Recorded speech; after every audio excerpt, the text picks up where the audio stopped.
David Samson is not yet there. We don't know his whereabouts. We forgot until the countdown of 5, 4, 3, 2, 1 that David Samson was supposed to be here. What are you making sounds for? Oh, I've never been late in my life. He said that to me. He does seem to be late. Yeah. I'm guessing he was on time and video might have been too caught up in getting us live. Don't do that to video. Yeah, you know what? You know what? I'm gonna do what to video? I'm gonna put a stop to this. Enough. Enough. Michael, look at me. Michael. Yeah. Enough. You pick on those poor people back there because they don't have a microphone and they don't have a. You know what? I pick on them? Yes, you do. No, they know that I'm their ally. No. And you, sir, you should be ashamed of yourself. You've created this environment where everyone feels relaxed enough to blame video. No, we're going to put blame where it belongs. David Samson. Where is he? Bring him out. I'm not sure that it was his fault. David Samson, at what time were you ready to go when this segment was supposed to start a few seconds ago live? Can't even hear. All right, him. his audio doesn't Classic work. video. That's video's He muted problem. himself. He muted himself, not video's problem. Exactly. That's on him. That's on Dave. Damn it, Lewis. Did you guys see how quickly everyone said, "Oh, video"? He's muted. I see him muted. Did we not know he was muted when video was checking him in? I think he just muted himself. David, are you late? I've been here the whole time. Yeah, he muted himself. How long have you been there? 8:54. Okay, and so is it, yes or no, video's fault? I'm not going to blame anybody. Maybe Mike. Maybe Mike can't believe that it's time that I'm back for Thursdays. Yeah. Welcome back, incidentally. Was he banished, Mike? Had you banished him? Because he hasn't been on. And did you tell him he was banished? No, I just said we shouldn't have you on this week because there's a lot going on. But look, David Samson's found a way to double his amount of appearances on our show in the middle of all of this. So I don't really understand the Found complaint. a way. Mike, if you do not appreciate the content, it's no problem. I'm more than happy to get out of the chair. I appreciate the content. I just don't think we should come out the gates on Thursdays during the Stanley Cup final and the NBA finals with the former president of the Miami Marlins. I think there's a place and time for that. Like right now, those finals aren't going on anymore. Welcome back. How about those Marlins? What do you call a mean? A mean is talent on the show. Thank you. That's all I wanted to know. He's here. Thank you. He's part of the ensemble. Yeah. It is awkward.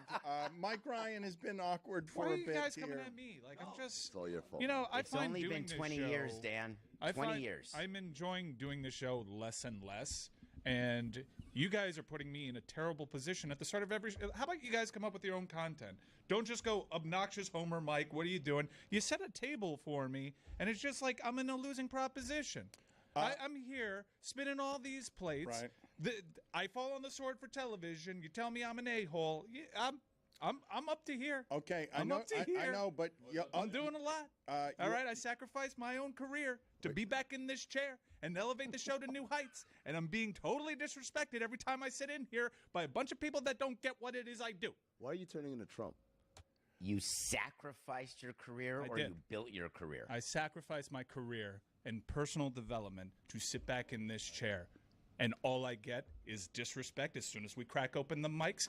Go on, carry on with the show. Marlins, hottest start since 1997. Your thoughts? No, don't. I'm not interested in those thoughts. And you can back off a little bit here because you complaining about. I'd like to back off a lot. Well, you can. Why don't you go now? Yes. Go now. Oh. Go right Later. now. Yes, go. Good. Thank you, Yes, everybody. you're welcome. Chris, come sit in the seat. the show. Come sit in the seat, Enjoy the Chris. show, everybody. Yes. Doesn't it defeat the purpose of the penalty box when the person wants to go? Well, that's fine, but they never do actually want to go because they all linger and stay around and then eventually go. But all of what he just complained about right now, it doesn't explain his terrible movie takes yesterday. Oh my God! Because he just Christopher Nolan. This is where Mike's ego is. Hollywood producer guy. Christopher Nolan has to show Mike something now. That's where Mike is as Meadowlark Media's head of. I'm burdened by this job. He's Jokic all of a sudden, except also embittered. I have a big burden on Mike having to run this slop shit show. If you paid Mike like Jokic, would he still act like Jokic? But I mean, can you imagine paying a guy $200 million and having him act as though he's being put out? Like, he demanded a private plane. I love Jokic, and what a game. What a guy. But to say, hey, I better get a private plane from Kroenke so I can get back to Serbia to watch my horse race, guess what? get your own NetJets card. Well, David, let me ask you a question because I've been talking about this for the last couple of days. Demanding a jet is all right. My thing is, the part of the job as an NBA superstar is to sell the game. And winning the title is prime time selling. Is the joy, the passion, the feeling of connection with these fans who pay money to watch and be engaged in the game. And I think while everyone's like, oh, isn't it funny that Jokic doesn't want to go to the parade? Isn't it funny that he thinks his job sucks, all that stuff? I'm kind of like, that you're failing the league in this moment. I mean, you're going to be the only one to back me up on this, and this is going to be a situation that we've had on this show with the two of us before, because we've actually done it where others have not. Do you believe that all of your basketball players like playing basketball? No. Right. Isn't that an unbelievable thing? People don't want to believe it. Mm-hmm. There are baseball players left and right, always rumored that Jeter didn't watch baseball or like baseball. Happens to be true. Mm-hmm. And that's, to me, it never bothered me. When there was a player who treated it like a job, who acknowledged that it was just a job, didn't have the joy. We just want them to love it because we all wish we could be them. Mm-hmm. But it's a job to many of them. More than just Jokic has those feelings. But isn't that the sell job, though, is even when you don't like it, you can't actually say that out loud? It's like a pizza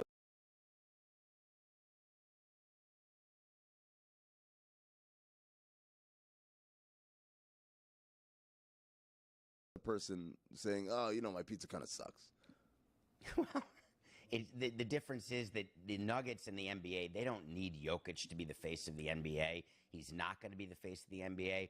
And the reason is that he's not from the U.S. His English isn't perfect. And this is terrible to say, but it happens to be true. You want the face of the game, and that's who you look for someone. Have you ever noticed baseball players, the majority, the great players who don't speak English, they're all in commercials where they don't talk. Hard to be the face of the game when you're that. And Jokic, that's never been him. It's Mike Trout did it in Major League Baseball. He actually said to Rob Manfred, I don't want to be the face of the game. I don't want to do these commercials. Don't bother me. No, Samson, I'll collect my money. I've got the move for Jokic because Keyshawn Johnson is on television still ripping the MVP, saying he's a potato. I don't want to watch all of that. Calling him a potato is great. He should sponsor potatoes. Well, this is what I want to go down. This is the path I want to go down. He is writing fictional, like anti-Ted Lasso comedy writing with, I don't know where I put the finals trophy. I just want to go home. Stop bothering me with this parade shit. And I'm saying lean into that. It's a different brand than anyone's ever had in the sport. Just go full on in on I am Gen Z. I have a different relationship with work than the rest of you. I'm going to sell loaves of bread and potatoes because I'm going to be boring on purpose. And my whole commercial campaign is not going to be flying over people. It's going to be, I don't want to be here. It's pay me my money. I'll sell you potatoes. My brand is I'm going to dominate you, even though I couldn't give a flying bleep about your sport. I'm just going to run roughshod and buzzsaw all your sneaker salesmen. Except he won't sell that. He won't film that commercial. That'd be fun if he were in on the bit, except to him, it's not a bit. So how would that work exactly? Just ramp it up is what I'm saying. Just keep ramping it up. But without him? No, but man, Michael Jordan wasn't that interesting. Nike made him that interesting. Michael Jordan just went along for the ride. But what David is saying is that Michael Jordan went along for the ride. No, but maybe he's got a sense of humor about it. Hey, we've got a commercial campaign. It's not as stupid as all the other ones. No, but he won't do it. That's the whole point. Michael Jordan showed up to every commercial shoot. Yep. Jokic wouldn't even show up. That's why there's no commercials of selling potatoes or whatever it is. He wants to go drink beer. I noticed that his brothers were happier that he won the title than he was. So that's what's perfect, right? Have his brothers celebrating, have video of him on his horses back in his homeland, have him drinking beer, not paying attention to any of it, not caring. You're right, Dan. Gen Z will eat this up. Like for me, I'm on that same borderline as Jokic is between millennial and Gen Z, and I love that he doesn't like his job. It's amazing. It's unbelievable. I've never seen anything like this. I'm just imagining him waking up the morning of Game 5, just like, got to go to work today. How can I get out of this? No, better. I think he woke up saying one more. I think he woke up saying the gentleman's sweep. He was annoyed that it was a gentleman's sweep because it cost him a couple of extra days. And it's the perfect level of motivation, right? Because we saw, like, when LeBron cared so much, it became this big emotional hurdle every single one of these games. He's physically and emotionally exhausted at the end of it. There's a reason Jokic doesn't look exhausted. It's because he doesn't really care emotionally. He just cares physically. He wants to be done. Exhausted. Doesn't he always look exhausted? What are the chances that it's all a bit? I wish. He'd be the funniest comedian in the history of sports. First of all, Chris, I think that's an excellent idea. I think the whole losing the finals MVP trophy is that. I think that has to be a bit. Oh, I don't know where shut up, man. He sees that, like, the one where it's like, oh, the parade's on Friday. Like, that went viral. He's probably like, oh, I could lean into this a little bit here. It's such a good character. No one's ever done it, Samson. You got all these guys, Conor McGregor, everybody else, making money with their mouth. This guy's got a gold mine around, I'm going to create the brand that dominates you, even though, no, it's not just do it. I'll do it if I have to. It's not just do it from Nike. It's must I do it? Okay, I'll do it. Do I have to? I mean, I'll do it. If you insist, okay, I'll beat all of the sneaker sales. Guys, we're leaving out a very important person who also has this lane and had this lane before Jokic had this lane. Kawhi Leonard. The quiet guy. Yeah, he doesn't want it either, but he wants New Balance commercials, and Uncle Dennis wants. Does he want those New Balance commercials? I've seen them, Dan. They look like shit. He shows up for them. And he also loves basketball. Like, he watches old highlights. He cares. Jokic doesn't even like the sport. He doesn't care. Well, that can't be true. That part can't be true. He doesn't like the sport. Oh, he loves the sport. Does he care? Does he care about the history? There's plenty of people who don't like their sport, actually. That's very possible. He may not even like playing it. He certainly doesn't care about the history of it. Not that he doesn't appreciate it, but I don't think that if you asked him about Parrish, Bird, and McHale, I think that he would look at you like you're debating the 86 Celtics versus the 23 Nuggets. It just wouldn't even occur to him to spend a minute doing that. Samson, we're going to come back with you. Stay there for a second. Be on time. Make sure that you have everything unmuted that needs to be unmuted. We will see where Mike Ryan is emotionally. He is frayed. The Trump thing broke him. The swampy... where he had to resort as a last resort on content to, I'm going to give you my sweaty, hairy belly. Okay, it's the last of my dignity. We'll see if Mike's back next.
I believe that we have broadcast an emotional breakdown today and for the last 2 months. Like, what has happened to Mike is sports. Sports are over, though. Is it sadness now? No, but it's just, you have to understand. Like, Cook, come on, man. Thank God. You're going from arena to arena, emotion to emotion. For 2 months, all of us have been doing this, caring unreasonably about this thing that Jokic doesn't care about at all. But this thing you didn't care about. Jeremy still has the Heat winning the series, by the way. Yes, yeah. Jimmy Butler's still going to microphones and saying, we will win the next one. We will absolutely win the next one. The Marlins are off to the best start since 1997. I want to talk baseball and Oakland A's with you because what is happening with them is heartbreaking if you're emotionally connected to sports in the ways that we're talking about here, because the Oakland A's have brought a lot of joy to that region, but they've broken baseball there, and 27,000 people showed up the other day to complain and chant and moments of silence because they respect the history of the most historic sport in America. David, your thoughts on what just happened recently? It seems more real, Vegas today, than it did yesterday to me, but I don't know the ins and outs of business and when I'm being lied to by press releases. Well, you're definitely being lied to. So is it more real because there's state money now for a ballpark? I want to give you one thing to think about, and we can make this 2 segments or 0 segments. There is no ballpark that can fit on 9 acres of land that has a retractable roof. That's the start and the end of this discussion. But if you want to keep going, there's no approval by baseball to relocate. There's no financial plan of what the A's would be doing in Las Vegas for the owners to vote on. There's no TV deal. There's no set private financing for John Fisher for his portion of a stadium in Las Vegas. All that happened is the framework of the public part of the public-private partnership for a stadium in Vegas. That's all this special session was. That's all the public money is. But it's step 1 of 50. And last night, the A's released a statement that I went into detail on Nothing Personal today, but I'll sum it up now. A statement that merely said, when the governor signs this into law, that will be a good next step. And that's all it is. So the boycott is not relevant. The fact that the team stinks is not relevant. What is relevant is that owners want to get the A's out of the revenue sharing receiver position. They're getting a ton of money in revenue sharing, and they want that stopped. What's also relevant is that the owners want expansion money so they can pay off debt that they incurred during COVID and that they've incurred over time because salaries are too high. And so they've got to get Oakland and Tampa taken care of before expansion. But it's not done yet. And you've been saying that for a while. Is it going to be done? Are you of the belief that the most likely scenario here is all of these public lies somehow leverage Oakland into building a ballpark that can't be built unless there's the threat of them moving to somewhere else, and probably won't be built even with that? No, I think it could still be built at the Howard Terminal. I think that they were closer to a deal in Oakland than they even are in Vegas. The problem is that John Fisher has screwed it up so badly that it's made our effort, and Wayne Huizinga's and John Henry's in Florida, it's made our effort look amazing because of everything he's done wrong along the way from both a PR standpoint and just a practical standpoint of how to get a deal done. I think that MLB needs Vegas as an expansion candidate, and to waste them as a relocation is a real disservice to maximizing your expansion fee. And that's what owners are concerned about right now. That's why there wasn't a vote with the owners' meetings that are going on in New York right now, because there's nothing to vote on yet. Do I think eventually the A's move to Vegas? I'm still a no on that. And I'll be the last holdout, and I'll come on the show and admit mea culpa that I was wrong. But there's nothing that tells me that a deal to Vegas is anywhere near complete. But you're basically saying in 2023, I don't want to stay here too much longer, but give me the bullet points on all the things Fisher has done wrong, because you're basically saying that all of this is just meant to leverage Oakland, that it's all lies, that there's no truth here to anything Vegas related as it relates to the A's. I don't know. There was no truth to the Marlins going to San Antonio. There was no truth to the Marlins going to Vegas because we were told by Bud Selig before we even met with the mayor that he wasn't going to allow a team in Vegas. So there's no truth to us moving to Portland. We wanted to stay in Miami. That was pure leverage. The A's have a problem. They need a new ballpark. It's not going to open in 27. So I do think that there is some truth to the possibility of Vegas, but John Fisher going parallel paths is what you're supposed to do, and he chose to turn his back on Oakland, and even including yesterday when he wouldn't even address the media who wanted to talk to him. I could have given him 5 talking points that he could have told the media that would have started to repair the relationship in Oakland and help the relationship in Vegas. And all he said was, thank you to all of the people in the Senate and the Assembly for getting this bill passed. And it wasn't even attributed to him. It was just a blanket sort of ordinary PR statement release. It's just sad to me that they've made these mistakes when we worked so hard to pave a path to show people how to do it, to lie and better. where the mistakes You're offended that the blueprint you gave Yes. them to lie better hasn't been executed more competently. It's horrific. We told them how to do it, and I learned from people before me how to lie, how to leverage, how to make up stuff in order to get more public money. We had it, and we gave it to them, and they've thrown it all away. That's a good podcast name, How to Lie. I mean, Samson gave them a blueprint that would have worked. It worked in Miami, and it shouldn't have worked in Miami. David, who gave you the idea to wear the cowboy hat? Because like that to me, was me. That's just such a boots too, right? How ridiculous did you feel putting on those boots and that hat and going full professional wrestling character? I'm the guy selling the team. Well, you know, it required me to get to our broadcast partner to tell them where I was sitting and for me to sit in a place where the camera could get to and knowing when it would be on camera and then being able to make sure that that was done. So it was staged, of course. And did I feel weird as a 5'5", 125 Jewish guy wearing a 10-gallon hat and shoes that didn't fit? Never wore the hat again. Never wear the boots again because it's silly. I'm not that guy. Did you have the little bolo tie as well? I don't remember. Did you do the little? No. Were you thinking about doing the little bolo tie? You considered it?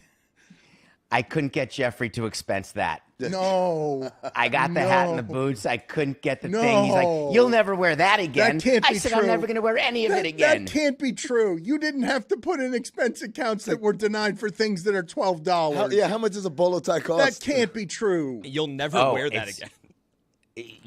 I will never wear anything again. I still have the cowboy hat, and I actually have it 10 feet from here. Go get it. Go get the cowboy. No, I'd have to leave. That's okay. Go ahead. No, go ahead. All right. Go ahead. Please go I'm going to go get it. Yes, that's I'm fine. going to go get it. I want to see you. Hold, please.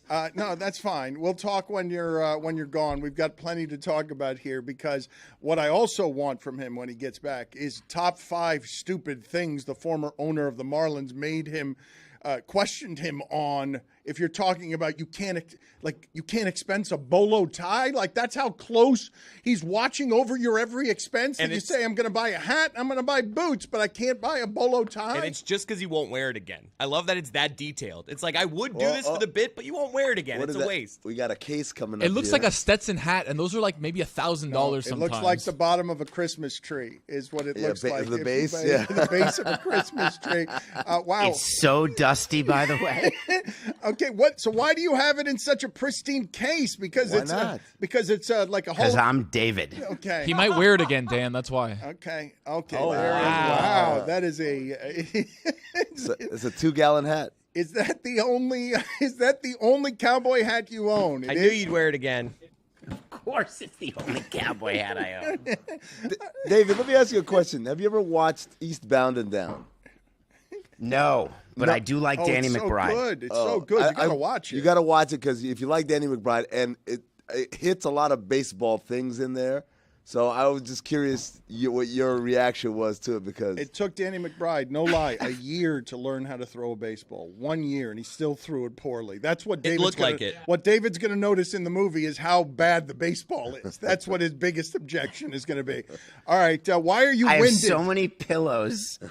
Because your director makes me sit in a way that I have so many pillows that I have to like catapult myself back into the chair. I'm sweating right now. My hair's messed up. No, what a leave disaster. it on. Leave it on, please. Yes. Can we do the top 5 stupid things that Jeffrey Luria did in terms of cheapness, making you expense a bolo tie? Can we do you have 5 items like that? Because that's absurd that a president of a baseball club would have to worry about a $20 expense. He wasn't cheap. let me just say that he did things for players. He wasted money on players. I can give you the top 5 wasted things that we did for players and for me from expenses, where we would he allowed us to go to California twice a month to get a TV deal that Derek Jeter crapped on. So it's not that he was major. We had people, I had to fire someone for expense abuse. So it was a big thing in our company. What was the most abusive thing? No. The Stugotz rule. Yeah. What was the most abusive expense? We fired someone who basically expensed a wardrobe for items that had nothing to do with work. And I caught it because I would actually do random checks of expense reports, because that is a huge source. I don't know if you do this at Meadowlark. I hope you do. But it's a huge source of fraud, is people, and I mean, you know this from your team, it just happens, where scouts are on the road, development people or GMs or presidents, and you can expense things. So we would once in a while do a random check, like those random TSA checks, where we would get it out. I'd get it from the CFO or from the accountant's office, and we'd go through, we'd call in the person, and we would do it both to catch people in expenses and also to catch people who were speaking to media.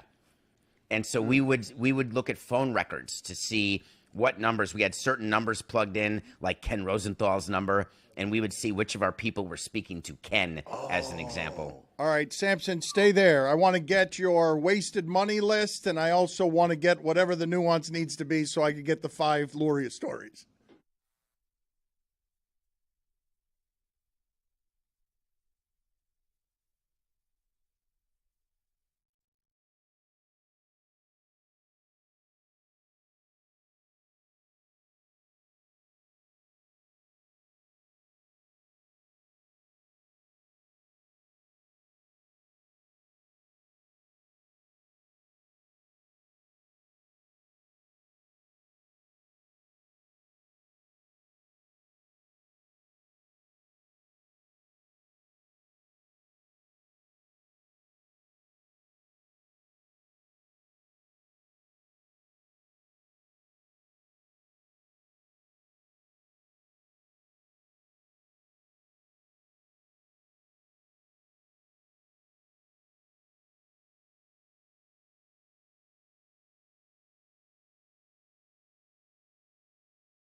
Meadowlark Media is growing with offices in New York and Miami and soon in Los Angeles. The films, short films, a bunch of short films went out, and Tribeca was doing whatever Tribeca does with short films over the last weekend.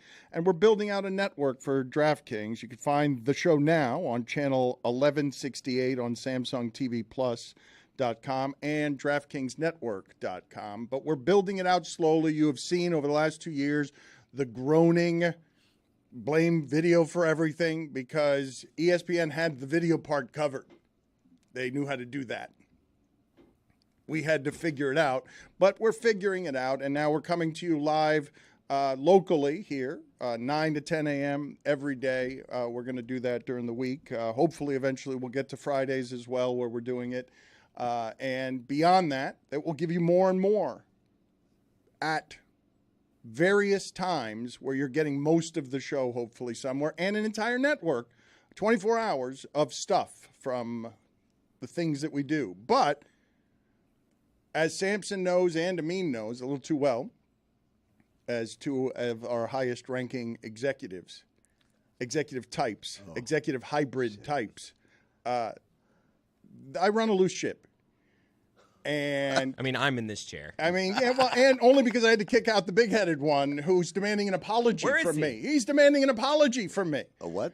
Yes, he wants me to say I'm sorry for that he'll come back if I say I'm sorry. I don't know what I'm supposed to apologize for. That his head's gotten too big because I run a loose ship and I keep giving people power until they ruin the show because they take it over for 2 months and I can't talk on my own show? Is that what I need to apologize for? It's the weirdest thing when people demand apologies and you don't even know what they're upset about. That's such an inside joke. At least David's still wearing the hat. We at least have that. Yeah. I've got a media member mad at me. No, you don't. I'm not that mad at you, Dan. It's okay. No, but you just made an inside joke. It's all right, I mean, Dan. who was that joke for? I mean, you know what? Go sit with Mike. Get Oh, out of here. no. Just get out of here. Who the bleep was that joke for? Like, there's no one who understood that joke except the people in this room, not a person. I'm not going to come back and tell Not you. a person. Get out of here. I need an apology. Yeah. I run a loose ship, as I said. A lip. The short films in Tribeca where I somehow got an invitation, not a +1, but I did get an invitation. One, they were really good. So whatever you're doing, Dan, in terms of the power you have bestowed upon people to spend the money that you make because of your show, those films, those stories are really, really good. Thank you, David. You're a discerning eye for that stuff. So how many of them did you see up there? Because there were almost 30 there in circulation. I don't know how many of them showed. I only got invited to 4. I found out later that there were screenings for others that my invitation got lost in the mail. But I did see 4. But it was the worst part for me is I walked into the screening room and there were reserved seats. And there was Skipper's name, Bimmel's name, Pablo's name, names of people I never even heard of. Nothing. I had to step over people and say, excuse me, is that seat taken? Is that seat taken? No, sorry, that seat's taken. I'm sorry, is that seat open? And so I ended up close to the first row, neck hurting, because that's the only seat that was available. I don't even want to tell you who I was sitting with because it may upset you. Oh, no. But if that was my wife, I'm going to set fire to an executive branch of this building. My wife was sitting in the first row next to you. Oh, my God. Somebody's going to get fired by the end of the day. By the end of the day today, she did not tell me that. The reason why we agreed to not tell you. You've got to be. It's a conspiracy, Dan. Shitting me. Doing it on air. Good decision. You have got to be shitting me. Let me take a moment of being serious right now. There was no reserved seat He just for took either. the cowboy Put the hat back on. Put the hat back on. Put the cowboy hat back on. Because I am rabid with rage, but I need to laugh at something. So put the cowboy hat back on. Thank you. Oh, my God. There was no reserved seat for either me or my God. or your wife. But I took care of it. I took care of it. And when it was discovered, people were jumping all over themselves. Take my reserve seat. Take my reserve seat. No problem. And my point was, there should have been a reserve seat, even if not for me, then for her as your proxy, for sure. But I managed to make it so it worked out. And she and I agreed that we were not going to say anything to you because you're under a lot of pressure. A lot of people are angry with you. You're running this company, trying, so we didn't want to make things harder for you.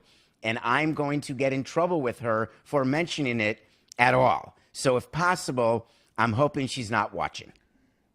I'm beside myself right now because I know that those names that had reserve seats that you mentioned that you didn't recognize them, I'm guessing I won't recognize those names either, but I'm guessing I'm paying for all of them.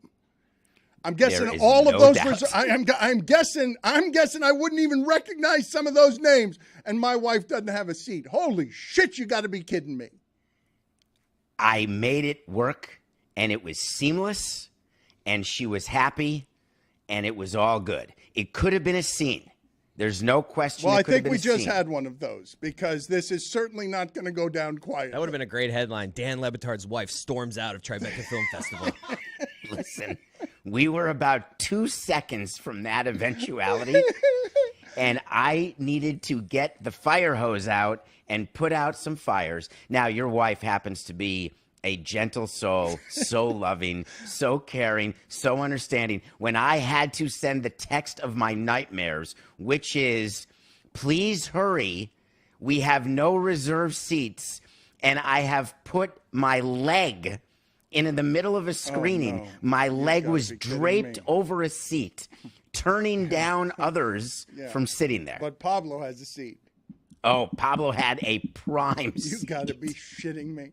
Like, I am legitimately this. Here's the thing. I have never done this show where I'm staring at you guys just speechless about news that I've received. There have been people who have died, like friends of mine who have died, and we learn on the air. I'm staring at you guys. This can't be. It was way worse than what I'm saying, by the way. Way worse. Way worse doesn't make it better. You got to get John Skipper involved in that spot. Hey, John, fix this. And he'll be like, we'll get 2 more seats right up here. Can I get, thank you. Can you bring those over here? Thank you. Put those right next to me. That's a pretty good limited fake charming Skipper. I do believe that you will be sitting right here. That did not happen. Well, I mean, with what you just described is never going to happen again. That I assure you. Can you tell me what your top 5 list is? Because I wanted to do top 5 wastes of money that came across your desk, and I wanted to do top 5 cheap sort of nonsense that the owner did, like the bolo tie. I'm not ready for this yet because I have a very important question to ask. We spent an entire hour doing a South Beach sessions where you talked about how you had to defend my hiring. Are you prepared to continue that defense when the call comes in from Skipper and Bimmel that I have been excommunicated for having brought this up? I feel the same way about my impression. Am I good? If you guys think there's a result here that involves my wife sitting in the first row of films that we made and me apologizing to anyone about anything, like that's a thing that will never happen for as long as I live, for as long as this company's alive. I am far more interested in Chris's fate and my fate right now. We're in this together, David, you and I. Haven't I proven that I'll protect Chris's future? That's true. Chris, I'm good. You're actually in better standing, except that doesn't address my situation. That said, there is reason to believe that I'll be okay, but not a lot of reasons. You want me to protect the job, incidentally, of the guy who showed up late because he was drunk to the one report that he had on the show and blew bad breath in Roy's face. And I thought about this after I left, and I saw some of the numbers come across my desk on just what all these things cost. I have no proof that they weren't in a hotel room here in Davie. There was no proof they were in Vegas from the video they shot on our show. It was just, it could have been in a hotel room in this building. There was zero proof that they were in Las Vegas, but they were hungover, they were drunk, and they had slept very little, and neither one of them was very good on the air. That's what I paid for. Dan, where is your desk? I don't have a desk. Oh, you just said it came across your desk, and I laughed because I'm not aware of your desk. My desktop. I'm sorry. Oh, desktop. Excuse me. Can't say even of you. Can you please give me your list of whatever it is that you're doing? Number 4. Number 5, I can't do. So number 4. What do you mean? What do you mean? What? You What do you can't mean? do? Why'd you put it at 5? Number 5, worst expenses that have ever come across your desk. Number 5, expense report related crime and malfeasance. No, that's not what the list was. What's the list? You said that you wanted the list of the top 5 things where we could be looked at as potentially penurious. That is not wordy what I title said. for a not list. what I said Stugotz at is all. not here. Let's get through it. We got 90 seconds. Let's be penurious. Number 5, a list. Making Dave Van Horn carry his own briefcase because we wouldn't put games on the radio, so we carried a briefcase that was the internet to record games. He's an 80-year-old man. Number 4. Not allowing baseballs to be given to fans when they're foul. You took him back? What? What? No You way. took him You back? cheapskates. Number 3. Hold on. We'll get follow-ups. Number 3. We'll get follow-ups in the next segment. I can't believe that's number 4. You were taking baseballs back. Number 3. We're out of time. Number 3. It's 12:30. Number 3. No suite for me at the owners' meeting. A regular hotel room with twin beds. Yes. Number 2. The only team president. number by the way. number 2. You asked all the others. Number 2. What else are you going to talk about? Number 2. Forcing our GM to drive to the winter meetings from Montreal to Boston. Instead of flying. In snow. And to save a little money. And finally, you know what? He's not going to be able to get number 1 out. We'll come back with number 1. Stay right there. Number 1 is better than all of those. Still wearing the hat. Why were you stealing foul balls from the customers?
No, I'm done, Samson, protecting the executives around here. That day's over. Stop apologizing to me. Like, my wife has to have a seat in Tribeca. Like, that's no. Everyone needs to learn about this. This needs to get aggregated, and the company needs to be embarrassed. Like that. No, like don't. There's no problem. You're calling for shame on this company. Yes, this company brings a plenty of it without me calling for it. All of you. I still can't get Mike and Amin back in the room. They're protesting. They're demanding an apology. Roy and Chris went to Vegas. I've gotten very little content out of that. They drank a lot. Chris missed his live hit. By a couple minutes.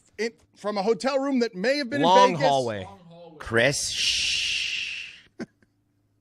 Samson, you laugh. I can't wait to get to number 1 on this list.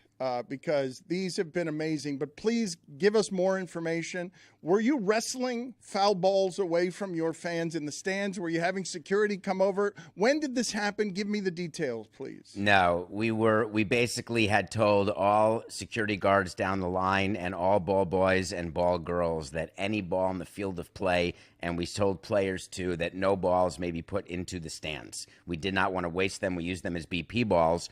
And when players would throw them into the stands, I would be the one who'd have to go talk to the players after the game to remind them not to do that. David. So when they wanted to be kind and create lifelong connections with fans, that's when you made sure it wasn't happening? I still because remember. I didn't want lawsuits, and I wanted the $7 balls back in the bag. Lawsuits? I still remember when Jerry Manuel tossed me a ball in 1997. Like, it is such like a cool thing for kids and fans. Like, it's how much? I mean, are baseballs that expensive? Chris, what is the total amount of dollars you've spent to buy Marlins tickets in the past 2 years? Me? Yes. These last 2 recent years? Yes. Like $120 maybe. Okay. He's wearing a Marlins hat. Okay. He created a connection. Did you buy the Marlins hat? I did. It's expensive. Hats are expensive. Lids, Wait, get did over you buy it yourself. online or at the team store? Lids. Oh, that doesn't help the Marlins. It doesn't? It doesn't? No, the only way to help the Marlins, not even online, the only way to help the Marlins is by going to the team store at the ballpark. You don't get any of those $42 they charge me for this thing? $42. Not 1/30th of not 42. And when you buy online on MLB.com, that's 1/30th only. But in the New Era store, or whatever they call it now at Marlins Park, that is 100%.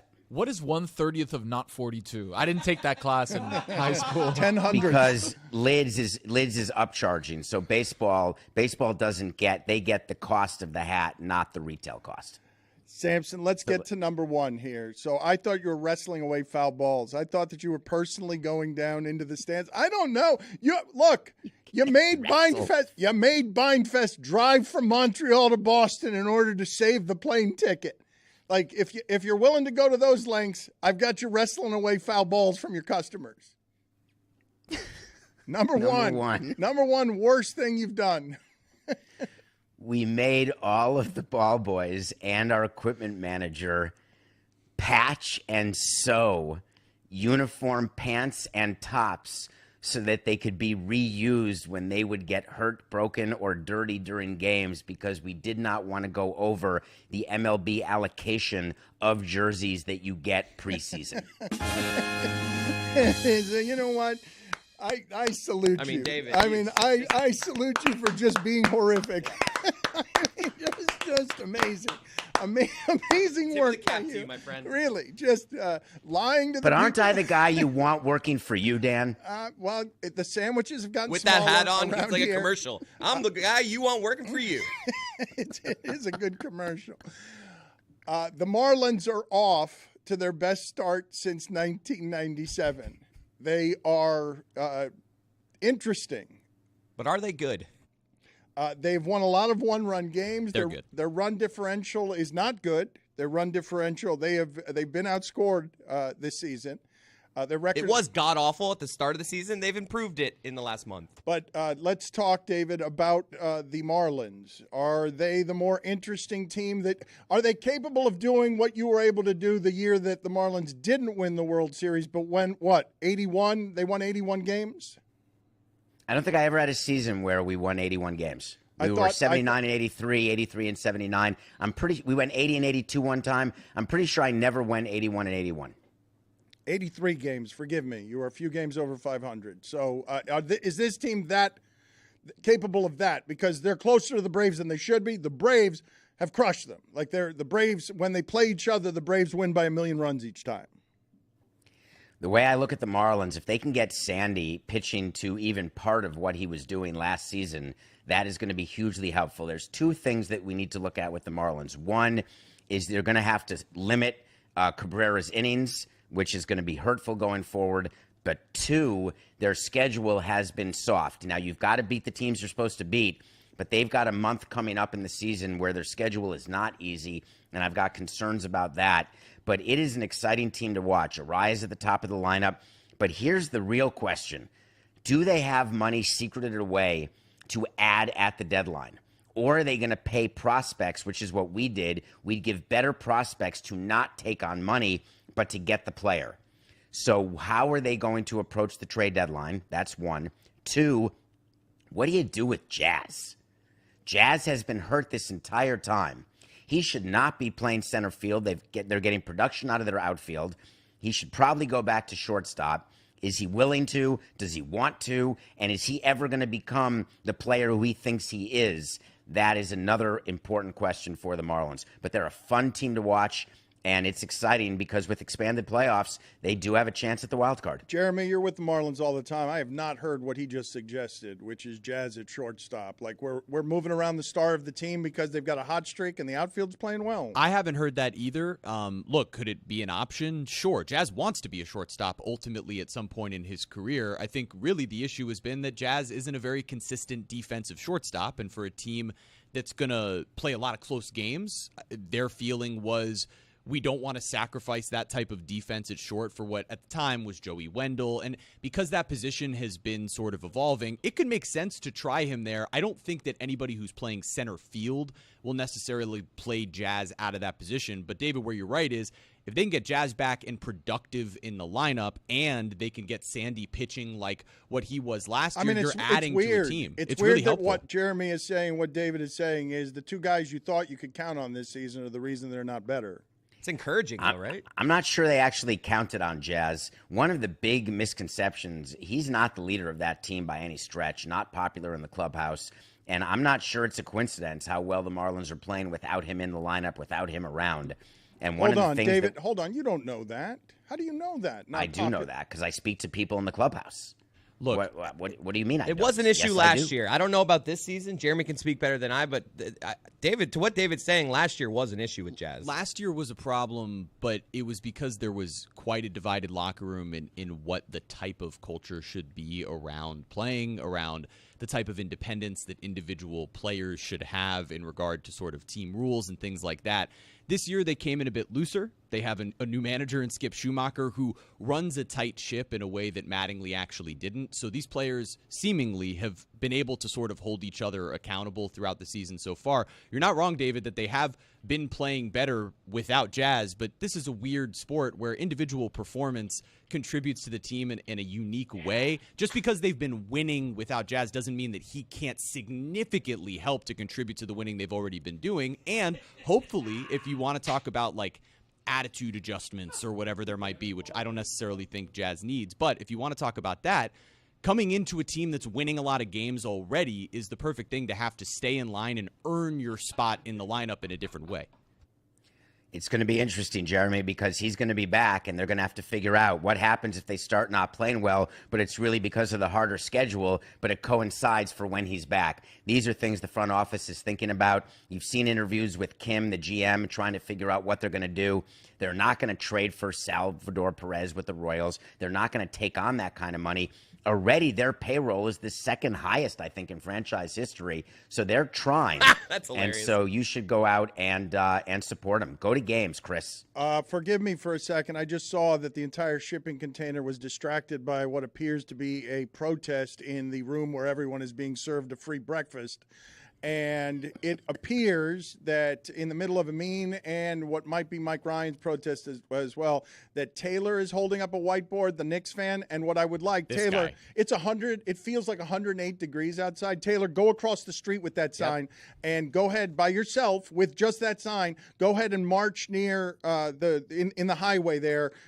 On behalf of the cause of You're with Amin on this. Go ahead and just be in the street. Be with him across the street. Thank you. Across the street. Get out of here. Your protest can be out there. Before we let you go, David Samson, because I want to talk movies with you and get your review. Yesterday on the show, Mike Ryan said that Christopher Nolan has to show him something because Mike Ryan didn't understand Tenet. And Interstellar got taken out yesterday unfairly, unreasonably. Hey, a great director made a movie about space. Not impressive enough for Mike Ryan. A great director, Dunkirk, and this was not his fault. Jeremy was the one who was blasphemous about Dunkirk being boring, visually beautiful. But again, Christopher Nolan, giant movies, makes epic things, makes them look real. War, difficult to recreate well on the screen. Your thoughts on Mike Ryan, we may hear from him, we may not, with the controversial opinion that Christopher Nolan has to show him something. I'm not going to be Adnan, and I'm not going to yuck on his yum. I don't understand the provenance of his opinions. I don't agree with his opinions, but I absolutely appreciate his opinions. That said, I've been having a hard time since this whole Heat Panthers run. I'm having a hard time understanding when Mike is being serious and when he's not, or what's a bit and what's not, or what character he's playing or when he's not. But the things he said about Chris Nolan, if he believes them, I'm good. If he was doing it to be funny or to be interesting or to try to kiss the ass of different directors who may be in the Meadowlark orbit, then that's really just a poor choice of content. Yuck to his yum. Yuck to his Never yum. Heard that? I've never heard that? Have you ever heard, put it on the poll, Juju, at LeBatard Show. Have you ever heard the phrase, yuck to his yum? Samson, we ran out of time. No time to review your movie. We did. Nothing personal if you want to get his movie opinions. The podcast is growing in popularity, and he's talking about stuff. Again, I will tell you again and again that no one else is talking about. Nothing personal is the podcast. Thank you. Thank you, David. Yeehaw.